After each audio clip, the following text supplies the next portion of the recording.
Добро вечер. Започнува првото издание на Урбаните вести за оваа работна недела, а и ве што имате можност да погледнете.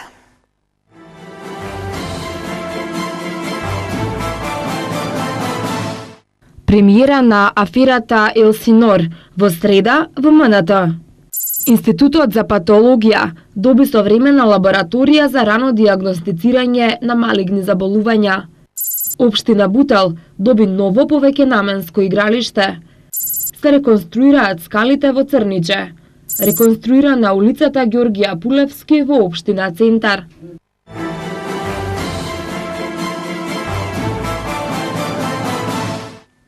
Представата аферата Елсинор, со која професорот Љубиша Ѓорѓиевски одбележува 55 години работа на сцена и 77 години живот, премиерно ќе се прикаже во среда во Новиот театар. Представата аферата Елсинор во режија и текст од Љубиша Ѓорѓиевски премиерно ќе биде изведена во среда во новиот објект на Македонскиот народен театар. Со новиот проект ќе бидат одбележани 2 годишнини на авторот, 77 години живот и 55 години творештво на театарската сцена. Текстот на представата јас би го нарекол диалог со Шекспир во вид на пиеса на тема случајот Елсинор.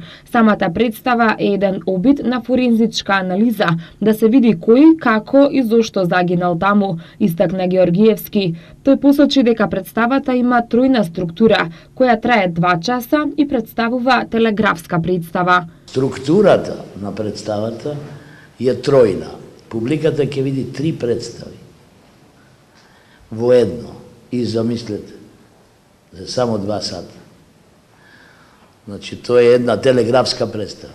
Раскаже 3 пати Хамлет за 2 сати, е навистина подвиг. Ве молам да ми верувате во тоа. Самата структура на представата е рашомонијада. Првиот дел на представата е според исказите, мислењата, дневниците, актите, сведочењата на Клауди, кој е и сам на крајот жртва. Вториот дел на представата е исто, според сведочењата, изјавите, дневниците на Гертруда, кралицата на Данска.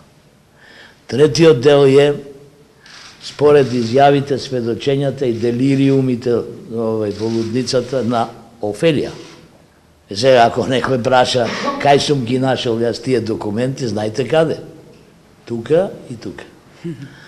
Учесниците во представата ја изразија благодарноста, не сокривајќи го задоволството што се дел од екипата на професорот Љубиша Ѓорѓиевски.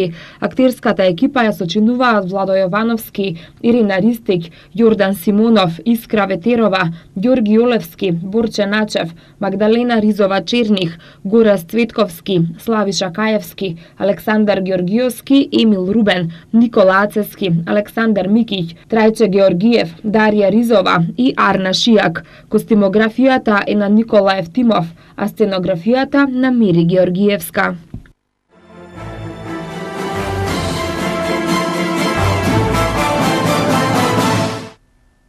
Современа лабораторија за молекуларна патологија и експериментална генска терапија вредна 300.000 евра денеска доби Институтот за патологија при Медицинскиот факултет во Скопје. На денешната промоција на оваа значајна лабораторија присуствуваа премиерот Никола Груевски и министрите за здравство и образование и наука Никола Тодоров и Спиро Ристевски. Како што истакна премиерот, лабораторијата која е финансирана од проектот на владата за набавки на современи лаборатории е од исклучително значење за рано дијагностицирање на одредени малигни заболувања. Лабораторијата е многу корисна и веќе е користена во делот на научни истражувања. Ќе биде од голема корист и за студентите на Медицинскиот факултет, кои што на вежбите ќе имаат можност да ги разгледаат можностите и начините како се користи оваа лабораторија и за кои цели, и за самите лекари и професори, кои ја користат за научни цели, а пред се и над се за пациентите, појасни премиерот.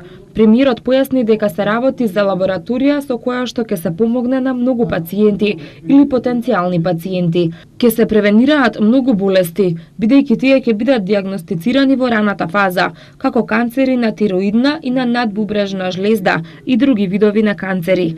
Тој додаде дека лабораторијата чини околу 300.000 евра и е во фаза на акредитација, а додека трае тој период, професорите и лекарите од Институтот за патологија максимално ја користат. Во општина Бутел беше пуштено во употреба повеќенаменско игралиште, дел од проектот на владата за изградба на 100 повеќенаменски спортски игралишта на територијата на Република Македонија. Игралиштето е оградено и осветлено, за да може да се употребува во доцните вечерни часови и на него може да се игра фудбал, кошарка, ракомет и други спортови. За негова изградба владата инвестираше околу 7 милиони денари, а општина Бутел непосредно до него изгради паркинг.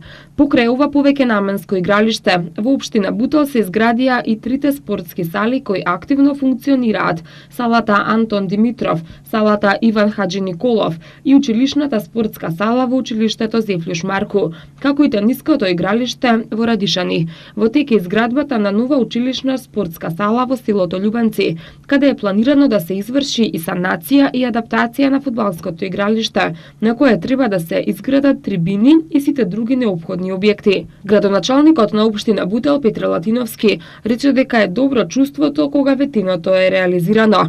Задоволството е најголемо кога проектот кој што ќе се реализира го користат најмладите. Токму грижата за младите ја покажа и општина Бутел, истакна Латиновски. Целосно е реконструирана улицата Ѓорѓе Апулевски. Општина Центар нејзино свечено пуштање во употреба најави за оваа недела. Општина Центар целосно ја реконструира улицата Ѓорѓе Пулевски во должина од 180 метри. Поставени се 1100 метри квадратни асфалт и 1500 метри квадратни тротоар со бекатон. Со тоа целосно се обновени коловозот и тротоарите. Поставено е ново осветлување со 9 нови канделабри и сите кабли се поставени подземно. Улицата ќе ја краси и нов дрворед од 17 садници. Според најавите од општина Центар, наредната недела улицата официјално ќе биде пуштена во употреба. На местото од старите дотрајани скали од улицата Чедомир Кантарџиев до улицата Наум Охридски во должина од 110 метри се простираат нови проширени поплочени скалила со потпорен зид обложен со кршени павер елементи. Исти вакви скалила, но во должина од 85 метри, се протегаат и меѓу улиците Партиније Зографски и Павел Шатев.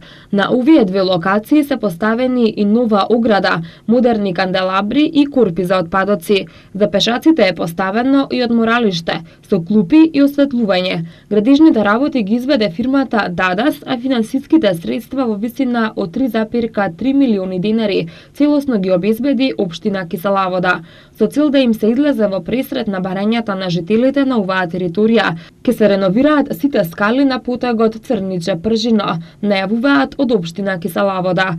Воедно локалната самоуправа ги поттикнува граѓаните да дојдат во просториите на општината и да ги изнесат своите идеи, барања и желби, како заеднички би се оствариле подобри услови за живење. За таа цел, 2 пати во неделата, секој понеделник и четврток, градоначалникот на општината Билјана Белиджанец Алексич остварува средби со граѓаните. 15-годишната русинка Јулија Липницкаја усвои златен медал и со тоа стана најмладата освојувачка на златен медал во историјата на зимските олимписки игри. Следуваат спортските вести веднаш по рекламите.